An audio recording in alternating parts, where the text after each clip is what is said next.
May nagtatanong sa atin kung paano daw ba makuha ang Starborders at paano makasali sa KOL ni Daddy Moonton.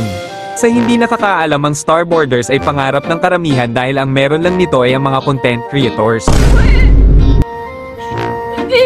So paano nga ba makuha?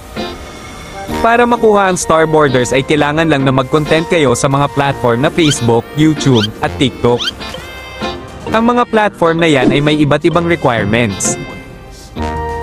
Ito ang mga requirements para makasali sa KOL, Facebook MIL at YT MIL ni Daddy Moonton. Sa TikTok ay kailangan may 100,000 followers kayo. At merong 2,000 views per video. At meron din 8 video sa loob ng isang buwan. At kailangan din na ang post nyo ay MLBB content lang talaga at walang halong ibang laro.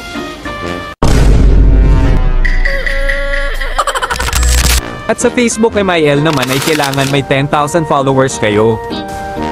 At may 2,000 plays with 2 hours or more. At kung sa YT MIL naman kayo ay kailangan nyo lang ng 5,000 subscribers. At 2,000 average views with 2 minutes duration.